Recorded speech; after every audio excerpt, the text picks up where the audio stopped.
Good morning, everybody, and welcome to our March 3rd Thursday web forum. As always, I am Hillary Morris. I work on user support and communications for the South Atlantic Blueprint, and I'm a little loopy today. I think I'm just getting telework cabin fever, so we can just keep this super casual because I had to write down what month it was. I'm just so discombobulated. So our usual agenda for our web forums, I'll start by introducing our speaker, who will talk for 30 to 40 minutes about our monthly topic. We'll have time for Q&A and discussion. And then I'll take a few minutes to preview next month's webinar so you know what to expect. And then we'll wrap up with some staff updates. So today we're going to be hearing from our very own Rua Mordecai, who's the coordinator for the South Atlantic and the Southeast Conservation Blueprints. And he's going to be talking to us about improvements for the 2020 update of the South Atlantic Conservation Blueprint, which is currently underway. So there's so few of us, I think I'm just going to ask that we manage mute on our phones and just be mindful of that rather than putting everybody in silent mode. So if you want to chime in with a question, just go ahead and unmute yourself, or you're welcome to use the chat box, and I'll be keeping an eye on that. I'm going to send out the call-in information to somebody real quick who didn't have it. Okay, there we go. So with that, Rua, I'm going to hand it over to you to kick us off today.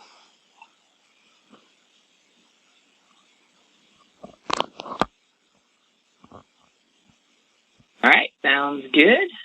Boom. Okay, can you see my screen? I sure can. Awesome. All right, cool. So we're going to be talking about the 2020 blueprint improvements. Very fun times. So big things we're going to be catching you up on is, first off, finer resolution. So we are going to make this happen. So we're running some things right now. The previous version of the conservation blueprint was 200 meter pixels for various reasons. One of them computational and a few other reasons we had them before. So we're shooting for getting it down to 30 meter pixels. So we'll look at what that looks like. So that's very exciting. We've also improved a whole mess of the indicators. I'm going to just show you some examples, but I will also give you mention a few others that we've made some improvements on, which is pretty fun. Also, new indicators, some new things. A lot of good things have happened the last few years as far as great work we can build on. So we're working on folding that into the blueprint. And then also the improved viewer. So that's another cool thing we're working on getting rolling, something that's going to get expanded across the entire Southeast Conservation Blueprint. And also the other fun thing we're working on is reporting, uploading shape files and doing reports and fun stuff. So more on that in a little bit. Okay, so improvements. Let's start with finer resolution. And since we're doing finer resolution, these are all things that help to have a visual example. So I'm going to take you some places around the geography. So this is the Great Dismal Swamp area, Virginia, North Carolina border, just to get you oriented. And so this is the resilient biodiversity hotspots from the previous blueprint. So we're talking about 200 meter pixels. And so this is kind of what it looks like around here. So for all the pictures, I've got the same kind of color ramp. So hotter colors are better, lighter colors are worse. And so if you look at those resilient hotspots, you can see Dismal Swamp in the middle.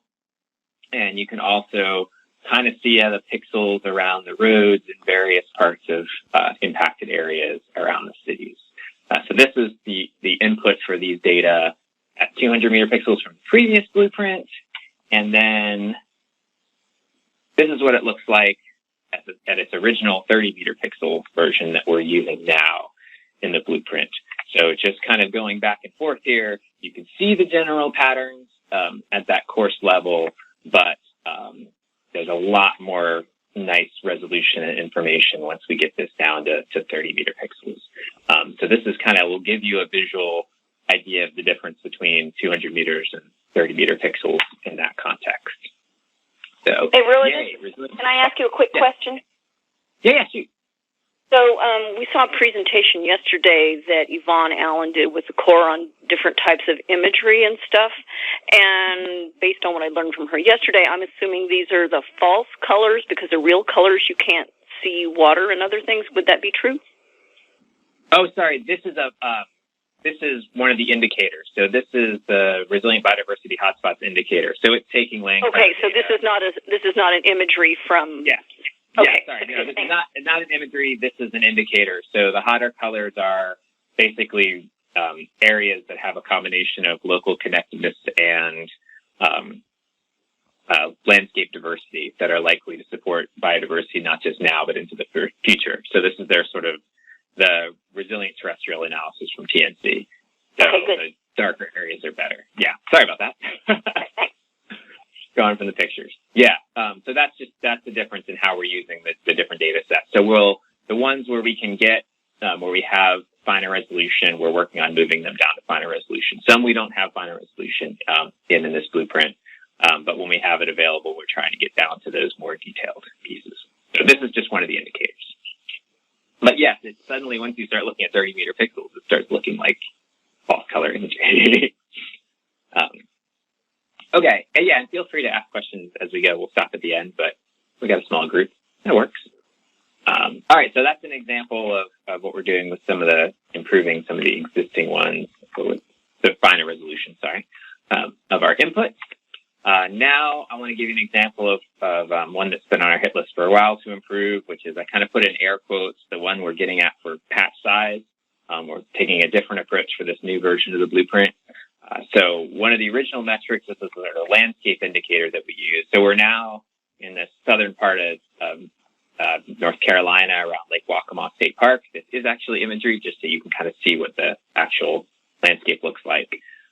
And so before, we were using these low row density indicators. So these are, as it says, areas with like low density roads that are likely to sort of be these bigger contiguous patches, so big chunks of lower density areas. So this is what it was before. It's not great in a number of places. There are pluses and minuses of doing this way. This was one that's been on our list to improve for a little while. So this was what we used in the previous blueprint, these low row density areas.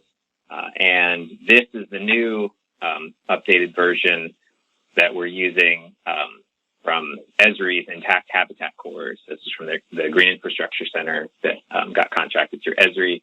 And so now we've got a lot more resolution. So this is looking at sort of these sizes of intact habitat cores. And so again, that big greener patch is kind of on the bigger side. And then as you get more towards the blues and purples, then you kind of end up with this smaller or not really even an intact core at all. So just kind of give you a sense of here's the imagery, here's the indicator over top, our old lower density, and then here's the new intact habitat cores. So this is nice, continuous. Before, this was just sort of a yes or no indicator. Is it kind of this big patch or not? Now we can account for sort of the size of the overall patch, be really big or smaller and things like that. So we're expecting that, especially at a finer resolution, should get us some really good improvements in the blueprint as we run it. So that's an example of kind of another improved indicator we're working with. We also have some new indicators. One that we haven't gotten to yet, but I'll just kind of showing it to you in the viewer that we're working on the estuarine side is incorporating the resilient coastal sites. So now that TNC has finished that, and I was part of that team. So this is now looking at the marsh complexes. So these are salt marsh complexes across the geography. We're zoomed into Florida and Georgia right now. And so the kind of greener areas that are more resilient to future sea level rise and climate change. And then as it gets lighter, and then it's the brown spectrum, then it's less resilient. And so what this is capturing is, okay, so we have some metrics for sort of current marsh patch size and how is it doing right now. These are looking at what's these marsh complexes' ability to move inland and still support biodiversity into the future. So is there a big migration space they can move into? Is there, decent sediments, water quality? Is there a diversity of different tidal classes, which tends to be correlated with important areas for biodiversity, whether you're on the aquatic side or on the terrestrial side, if you're looking at things like high-low marsh and other kind of complexity measures. So this is something we're planning on getting into the estuarine side and to capture not just the kind of current state of these marsh complexes, but what's its potential for future migration. So that's a new indicator that we're bringing in. We've also talked a lot about the greenways and trails indicator. So that's going to go in the next version of the blueprint as well. So lots of good new and improved things on the way. Actually, one other thing I was going to mention on improved indicators, even though I'm not kind of showing it, we've got some improved layers on the low urban historic from some individual states that make that quite a bit better. And we also have an improved way of looking at the aquatics and the riparian areas. So you'll see some improvements in that in the next blueprint as well. Just giving you a little taste. And so that's some of the new indicators, give you a flavor of what higher resolution looks like, give you a flavor of a few of the indicator improvements we're doing. So now, once we've gotten a lot of these indicators together and ready, we've been crunching the numbers through zonation to get our updated blueprint priorities. And so that's one of the things that Amy's been working on. And so we've been kind of busy with the finer resolution, and we kind of knew it was going to happen. It's making our computers work pretty hard. It took quite a long time to get everything run well back at 200 meter pixels, and suddenly with 30 meter pixels, that means we have a whole lot more to do. So needless to say, our laptops have been on fire trying to get these things running. In fact, if you hear the computer fan in the background, that's my machine running one of our test runs as well. So while we've been doing that and trying to get a sense of what things might look like, one of the things Amy has been doing, being the smart person she is, was like, hey, man, we need some help. This was hard enough with 200 meter pixels. And so luckily she found a little help from the Yeti supercomputer out down in Colorado. She yelled really loud, I think from Missouri, and somehow up in Colorado in the mountains, they heard us.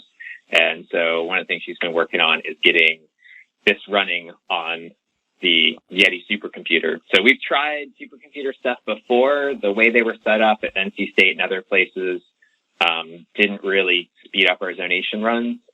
It was all lots of computing clusters, but not a lot of RAM. And so they've got some experience over there with actually running zonation before, and they have some instances with a mega ton of RAM. And so it sounds like they've been really helpful in trying to get this stuff to run. So that's one of the things Amy's been working on to really get things cranking, which is super awesome. That's a game changer for this. And so to give you an example, our computers have about 64 gigabytes of RAM on them, and it is eating up all of that it will take. But the clusters we're looking at on the Yeti have I think 3 or 4 terabytes of RAM, or some monstrous, delicious amount of RAM. So that's something we got our fingers crossed for, and that could help really for this board too. So that's running the new blueprint. I wanted to give you a super early example with one of our totally not done, but just to give you a flavor. Very first test runs we did on pine priorities, just to give you a flavor of what we might be seeing. Again, don't take it too seriously since it's just a very initial, of course, run at it. So here we are around Congaree National Park. We're back in South Carolina here, and I'm just showing the pine priorities. So we run this ecosystem by ecosystem. So right now, here it is. This is from the previous blueprint. Again, the same scale. The hotter colors are better. Cooler colors are worse. You see a lot of, this is only the pine ecosystem, so that's why you're seeing a lot of the kind of areas with kind of empty pixels in there.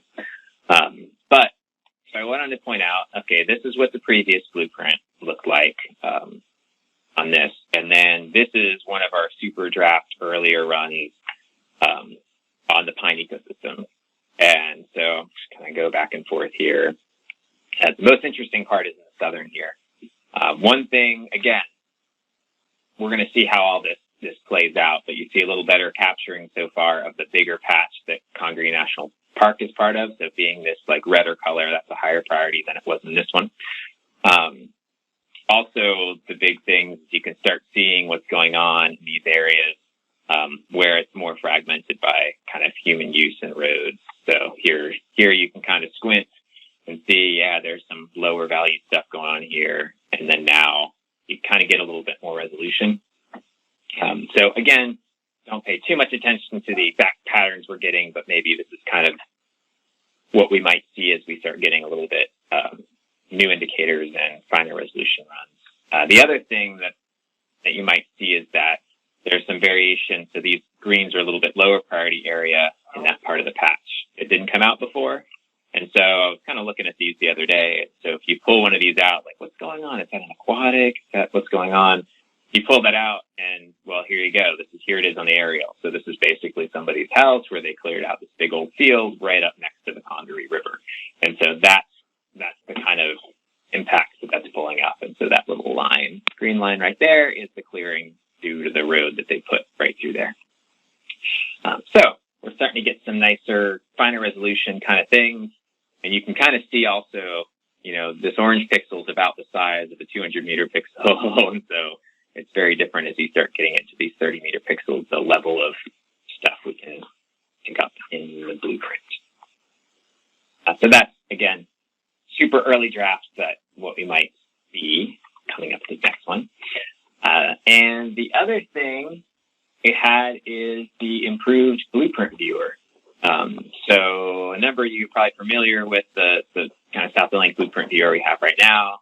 My favorite feature, when you kind of click on this little box here, getting the pixel level information underneath about all these different indicators and kind of what's going on with the prioritization as you scroll around. So here we are in Apalachicola area in Big Bend of Florida. And so we got a lot of cool stuff here. So this is the viewer now. The big thing Brendan, our developer, is working on right now is reporting, and from custom shape files. And so one of the things we do a lot for Blueprint user support is help people when they're looking at either kind of comparing different parcels or they're kind of trying to tell the story about what's special about an individual parcel of land they're thinking about in a proposal.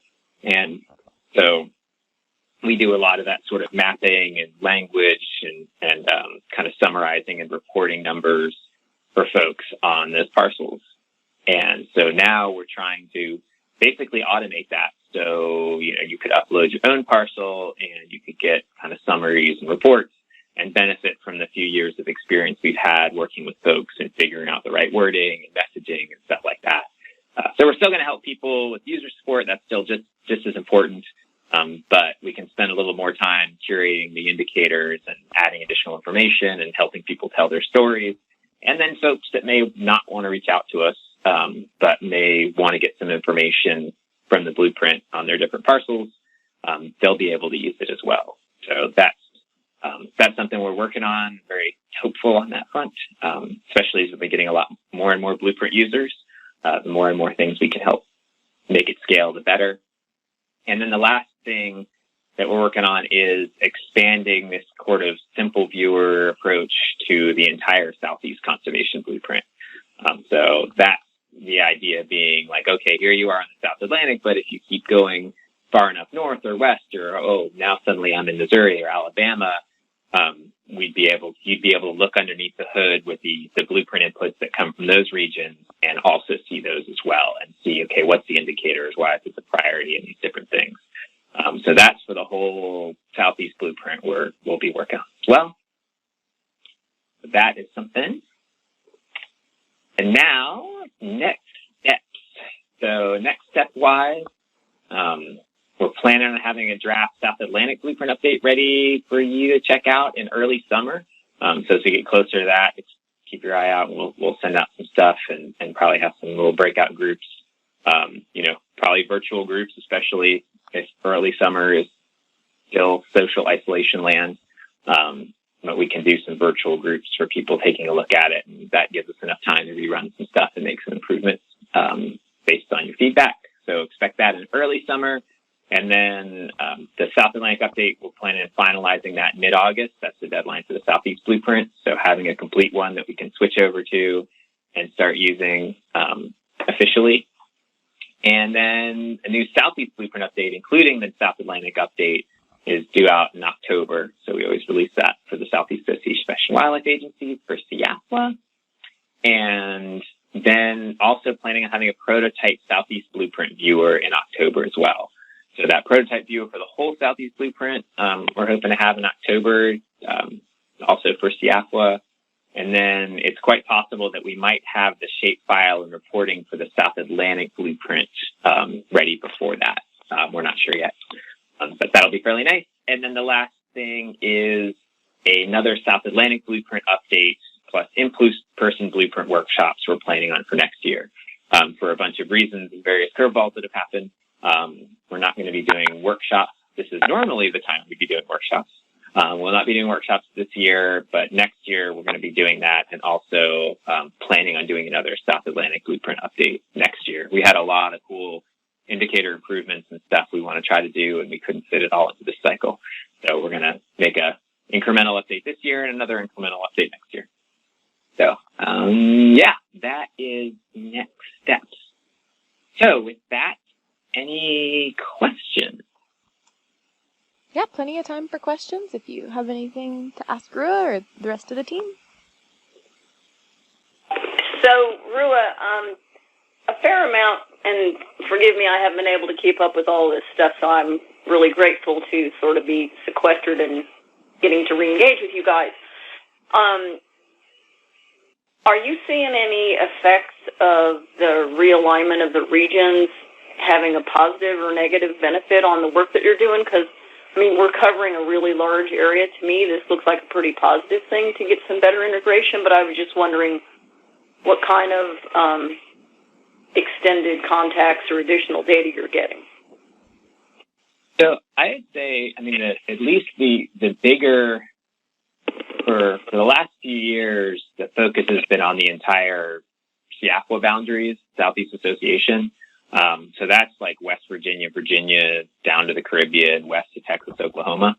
And so I think that given, at least at the broader Southeast Association level, that has allowed for a lot of integration across different federal regions, states, and all that other stuff.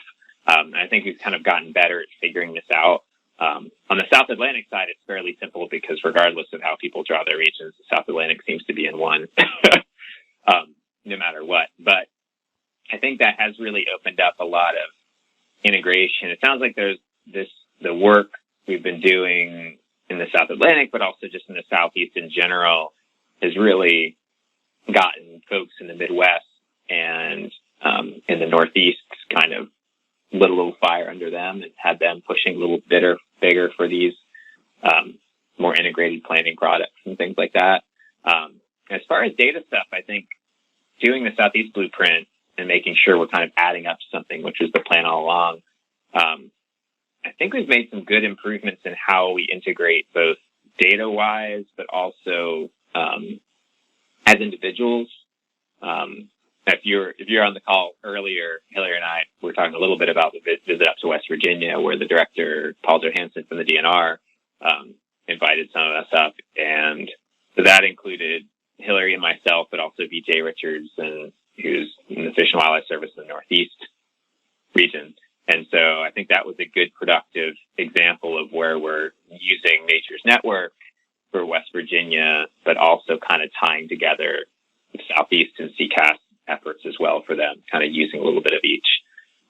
So that seems to be working better over time. And we are getting, I feel like every time we update this stuff and every year that regional integration is getting better and better.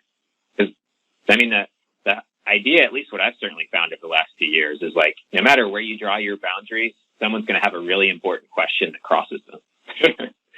And so the more nimble we can be, and we've been working a lot more with chat out west to kind of make that happen too as you go west, the more you can answer questions across the biggest possible area, the better off we all are. Good. I'm glad to hear all that, so thanks. Cool. Hi, Rua. This is Alec Nelson. Oh, hey, Alec. So I am really curious about two things that you mentioned. One is this Intact Habitat Corps green infrastructure data set, which I had not heard of, and now I'm looking at and looks really useful for some of the work that I'm involved with. Can you tell us a little more about what you've understood this data set to represent and how it can be used, particularly at what scales it can be used? Mm-hmm.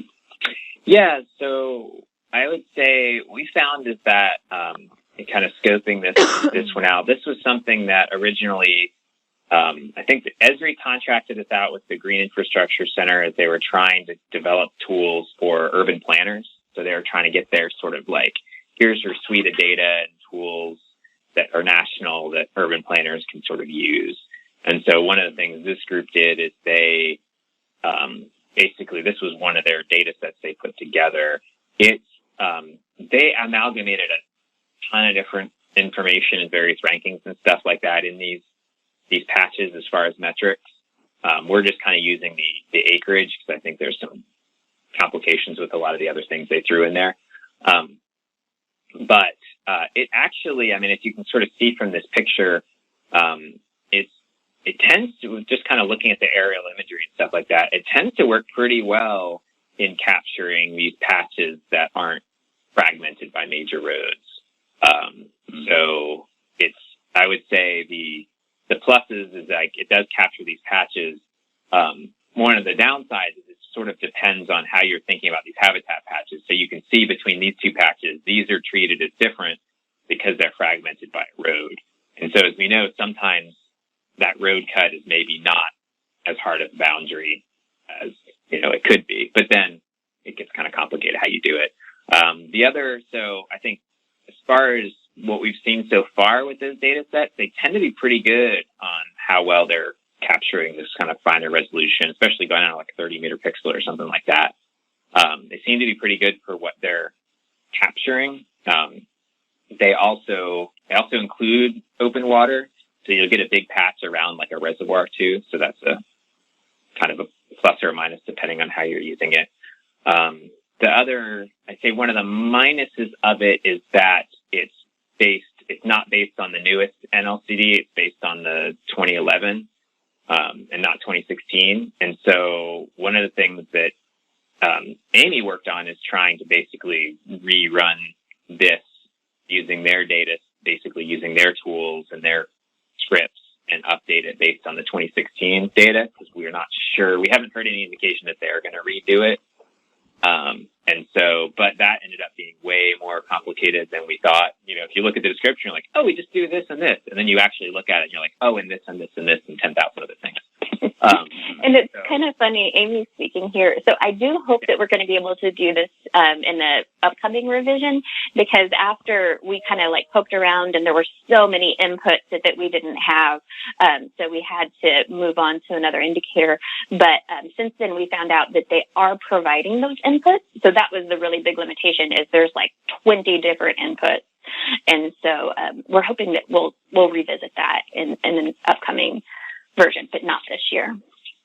Yeah, that's something we're trying to do for the next update or something like that, because we want to be able to do not just here it is with 2011, here it's 2016. We want to look at trends, but we also want to use that to sort of say, hey, if we acquire and restore this land, it'll improve this indicator and make it to this big of a patch. We want to be able to actually work with it. And that was one of the things that was alluring at first. So Amy's been doing some work on figuring that out. It's a little more complicated than it sounds, but I think looks like, fingers crossed, we'll be able to get this to the next version. So, but I would say, in general, I think it's got a lot of promise. That's why we're working on using it in this version. Yeah, it looks like a really data-rich product. Particularly, I'm seeing here on one of their websites the future projections based on the Clark Labs predicted NLCD, the 2050 projection, which is really fascinating for change in development, change in forests, change in crops. So, anyway, it's pretty nice. Great, thanks. Anybody else? All right, sounds like no. Rua, did you have anything else you wanted to say in closing, or shall I take back the power here? You can take back the power. Excellent. That's what we got. we're so excited to be doing another blueprint update and getting back on track with revision after all the disruption that we've had over the last couple of years. So let's see. Let me go ahead and share my slides again. So a quick preview of next month's webinar. It's going to be on April 16th, same time as today. We're actually going to be using different connection information via Zoom because this is the first webinar in a series that we're doing with the Southeast Climate Adaptation Science Center that we are calling, somewhat jokingly, the Southeast Climate Adaptation Science Center / South Atlantic Spring / Summer Science Series, because we're amused by the alliteration. So these webinars are all going to highlight Southeast Climate Adaptation Science Center projects that are relevant to conservation in the South Atlantic region. And so the first one in this series is going to be by Steve Frank, who's with the Department of Entomology at NC State. And he's been looking at the consequences of urbanization and climate change on human and ecosystem health, particularly kind of through the lens of urban forests and maintaining the health of trees in cities in the face of climate change because of increasing stress on trees, increasing pests. So it's kind of looking at the ecosystem services or conservation value provided by healthy urban forests and kind of helping people decide what trees the best species for different locations, for different goals, looking at impacts on native insects and how we can predict what species are going to be pests with climate change and how we can use cities as laboratories for understanding the impacts that climate change will have on our cities and our urban forests. So I think this is going to be a really interesting talk. And we have a draft of the flyer for this webinar series that let me go ahead and show you guys to give you a sense of what to expect. I'm just going to share my screen instead of the PowerPoint here. Here's just kind of a sneak peek of a draft flyer for this webinar series. So this is going to be occupying our third Thursday webinar slot for the next, hopefully, 4 months. We'll really be trying to highlight aspects of these projects that are really relevant to the South Atlantic conservation community. But we're excited about this collaboration with our partners at the Climate Science Center. So moving on, that's what to expect next month. I wanted to provide a couple of quick staff updates, and I'm going to hand this over to CCAS coordinator Mallory Martin and back to Rua to give an update on what's new with the Southeast Conservation Adaptation Strategy, or CCAS. Okay, thanks, Hillary. Mallory, CCAS coordinator, Southeast Conservation Adaptation Strategy. And I really just have one thing I want to add to what Rua has already updated us on in terms of the South Atlantic Blueprint update, which has been mentioned as one of the inputs to the Southeast Conservation Blueprint, or the full Southeastern element. And that is a work that's in progress right now that kind of complements the core functions of improving the blueprint and developing the prototype viewer and the other pieces that Rua mentioned. But this complementary piece was established by the CCAS Steering Committee, which is a group of 5 state Fish and Wildlife Agency directors and one representative from the federal agencies in the Southeast that are the members of CCAS. They're providing a kind of a very loose oversight and guidance direction to the CCAS initiative around this project involving structuring governance to achieve landscape scale conservation outcomes. And we're referring to that as the CCAS Futures Project, basically. And it's got a couple of very broad objectives. One is examining and refining the CCAS governance structure, really with an eye towards sustaining that initiative into the future. And then taking specific steps that identify elements that could add value and sustain the benefits of the CCAS initiative to those partners out into the future. And in terms of completing that, one of those objectives involves review of existing governance structures, case studies, and best practices, and kind of understanding what's out there that helps to guide these successful partnerships and position them for accomplishment into the future. The other piece will involve some specific interviews of the CCAS points of contact, some of the other participants through the lead coordination team, and others that are valuable partners in the CCAS initiative to understand what it takes to sustain the value and identify potential future needs for CCAS to continue to address its vision and realize its goal.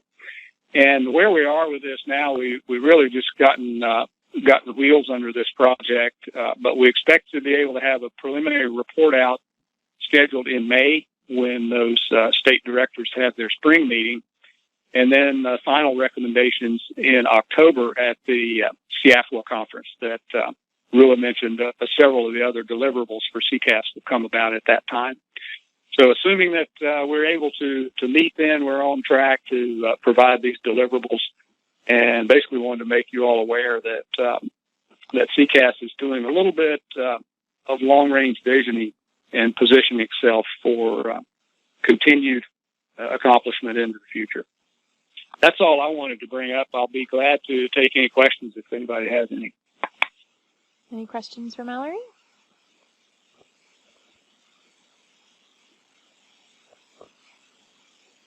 Rua, did you want to add anything about the points of contact?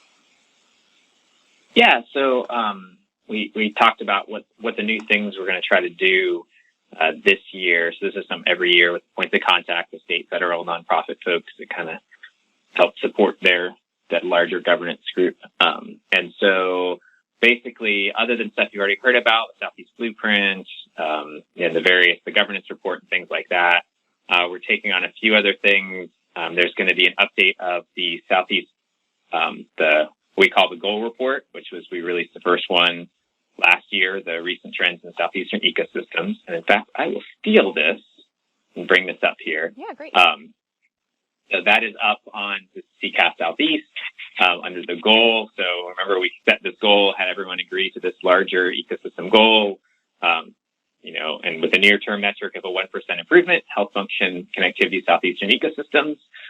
This is a high-level summary. There's a full progress report if you want to look at it, showing all the different metrics. So we committed to update this every year with newer information on the different ecosystems. And so far we've got some improved water quality stuff. So this has most of these now. We have state-level breakdowns of how it's doing it state by state. And so two things we're going to be working on is diving a little deeper into state-level goals for action. That was something a number of folks from the state wildlife agencies and federal agencies and stuff were interested in. A kind of like, okay, we want to get this 1% or greater improvement every 4 years. What does that mean as far as acreage and actions within each state? So that was one of the things they're interested in. Another thing they were also interested in is making some progress on incorporating invasives into the broader adaptation strategy. And so I'll give you a super quick rough preview of some numbers I crunched for this next goal report, looking at recent trends in invasive species by state. So all of these different colors are trees, shrubs, vines, forbs, kind of, are they getting worse? Are they getting more? Are there less over time? So we're going to start doing some stuff related to invasive species and how are they looking over time. And then the last thing that we're also going to be working on, looking into is terrestrial barriers to connectivity. So something to complement the awesome work that the Southeast Aquatic Resources Partnership, SARP, has been doing with their barrier assessment tool on the aquatic connectivity side. They're looking at barriers and identifying, okay, where are the top most important barriers and how practical is it to actually overcome those barriers? We're going to start looking into doing that on the terrestrial side as well to complement that work that SARP's been doing. So looking at corridors and looking at, okay, where are these important connections and where are the most important connections and which of them are practical to do something about. So that intersects with road crossings, but it also intersects with things like strategies for urban growth and other stuff too. So we're looking into that as well. So lots of fun stuff on the horizon, and as usual, that's basically in October is when we deliver on whatever progress we've made throughout the year. So that's the update on CCAS stuff. Awesome, thanks. Any questions for Rua or Mallory about the latest from CCAS?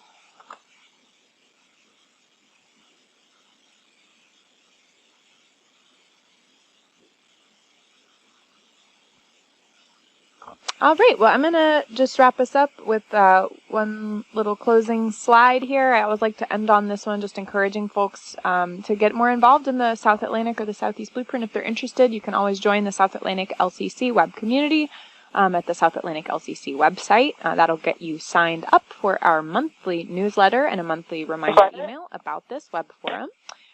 You, of course, can always connect with your Blueprint staff. That's me and Rua and Amy and Mallory and Janet here in Raleigh, and Louise as well. And you can also explore the Conservation Blueprint online, southatlanticlcc.org/blueprint to get started. And, of course, we're here to help you if you want to use the Blueprint in your work to inform decisions or support your grants. That's a service we provide for free, and we love to do it. So we'll hope during this very strange time that you will reach out and give us something fun to work on. So with that, I'll pause again for questions. All right, well, that's it for today. Thanks, everybody, for tuning in, and appreciate your great presentation, Rua. I hope that you will join us in April to hear from Steve Frank and for our new collaborative series with the Climate Science Center.